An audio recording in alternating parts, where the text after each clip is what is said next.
Welcome back, friends.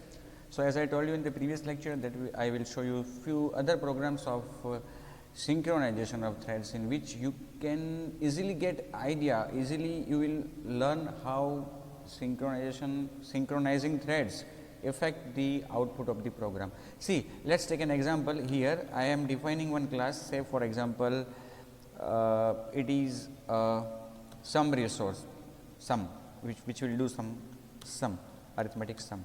Okay. Now, inside this class, I am defining a variable sum, okay, which will store some of the values. Okay. Now, I am defining some task or some service that ये resource provide करेगा कुछ service, उस हेतु से मैं यहाँ पे एक मेथड डिफाइन करता हूँ डू सम. ओके. और यहाँ पे आर्ग्यूमेंट भी हम पास करेंगे जैसे कि n. ओके. और फिर यहाँ पे हम मेथड के अंदर सम को इनिशियलाइज करेंगे 0 से, फिर फॉर लूप एग्जीक्यूट करेंगे integer I equal to 0, I equal to 1, I less than equal to n, I plus plus. Each time we will do sum equal to I. Okay. Now, at last, after the sum is performed, we will display system dot out dot println sum for thread का नाम, sum for name of the thread. Thread का नाम यहाँ पे हम एक variable में store कर लेते हैं. T name is equal to thread dot current thread dot get name. Okay, fine. फिर some for T name is, यहाँ पे हम लिखेंगे सम. पर्टिकुलर थ्रेड के लिए सम कितना हुआ है वो हम लास्ट में डिस्प्ले कर रहे हैं. ओके. इस तरह से हमने सम रिसोर्स डिफाइन किया. अब हम एक थ्रेड डिफाइन करेंगे class my thread x tends thread. Okay. और फिर अपना क्लास थ्रेड डेमो 10. ठीक है.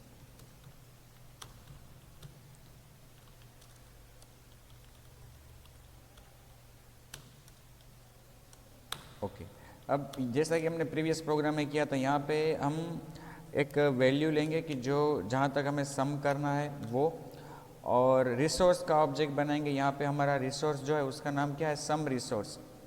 तो हर थ्रेड ये करना चाहेगा, सम रिसोर्स के जरिए सम करवाना चाहेगा.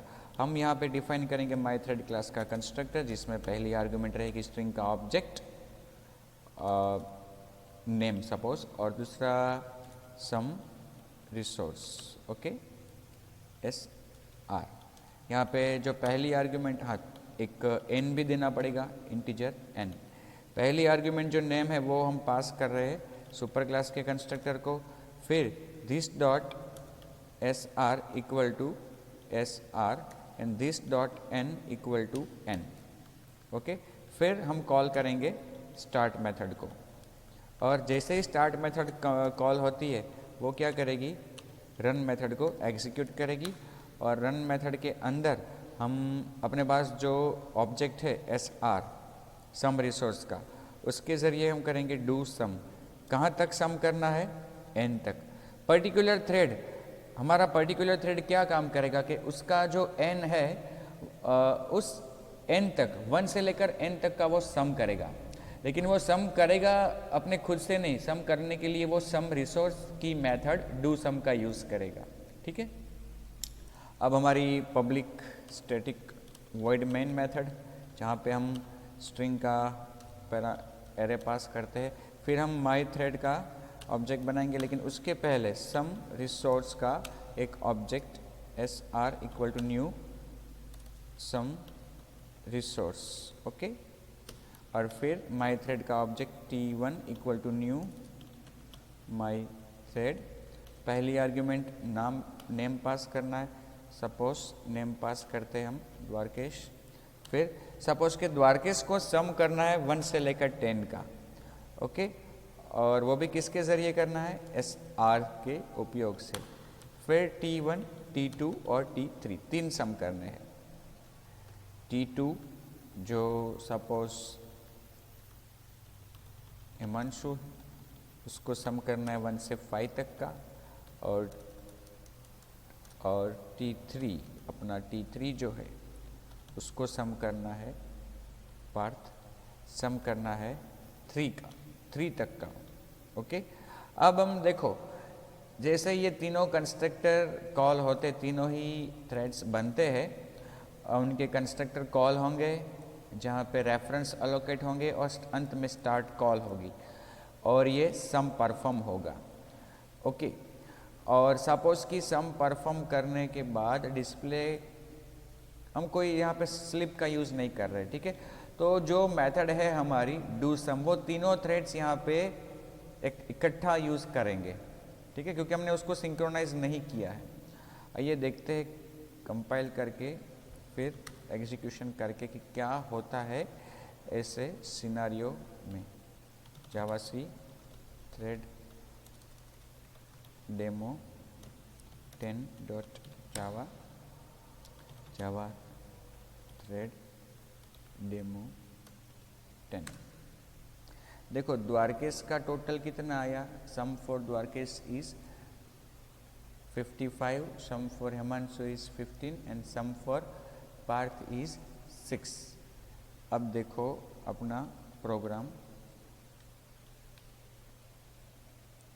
T1, T2, T3 SR SR SR do sum, और ये सम जो है वो क्या है, हमारा इंस्टेंस मेंबर है। सम को यहाँ पे हमने इनिशियलाइज कर लिया 0 से, ओके।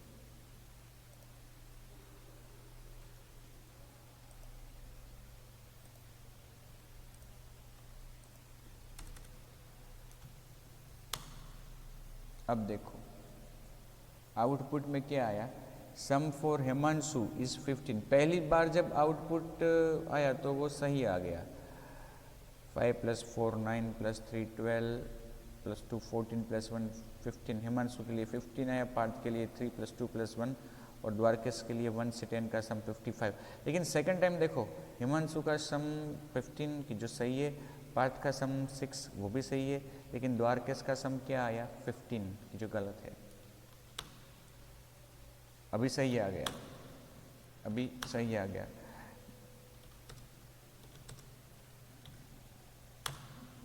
अभी देखो गलत आया, द्वारकेश का सम कितना हुआ 15 हुआ। तो यहाँ पे प्रॉब्लम क्या होती है पता है कि see this might be the problem, this is the problem.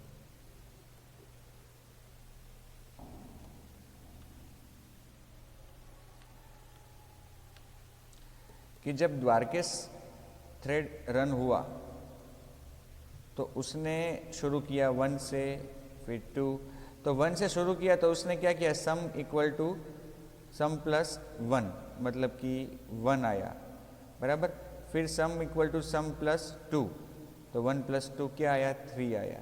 उसी दौरान हिमांशु ने स्टार्ट किया, उसने 1 से शुरू किया तो sum equal to sum plus, sum है कितना अभी 3 प्लस क्या किया उसने 1 किया। तो यहाँ पे एक्चुअली 0 + 1 1 होना चाहिए, उसके बदले हो गया 4।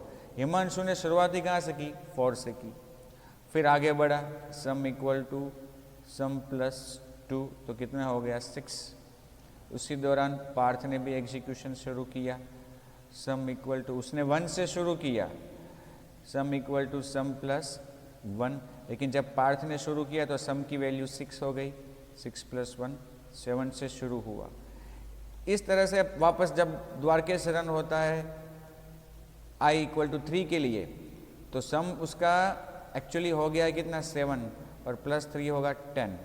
जब i की वैल्यू 3 है तो 1 + 2 + 3 6 होना चाहिए, उसके बजाय क्या हो गया 10।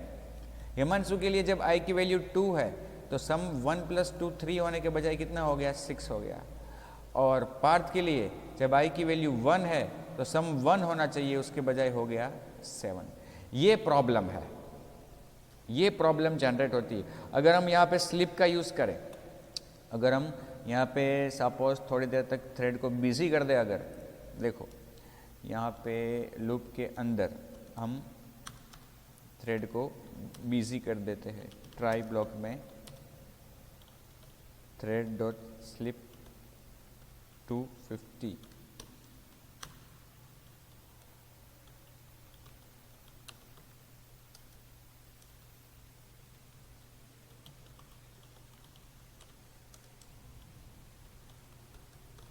ओके। अब देखते हैं, कंपाइल करना पड़ेगा हमें, कोड में चेंज किया इसलिए।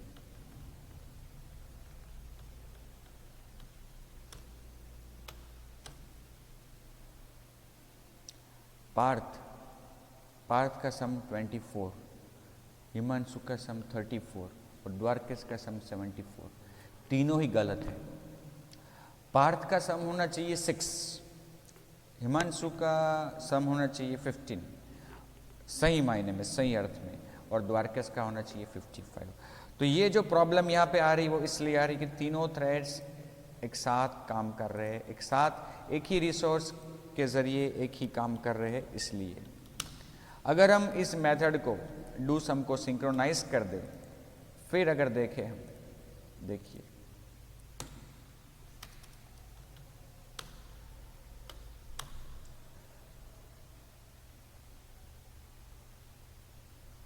the output will be correct.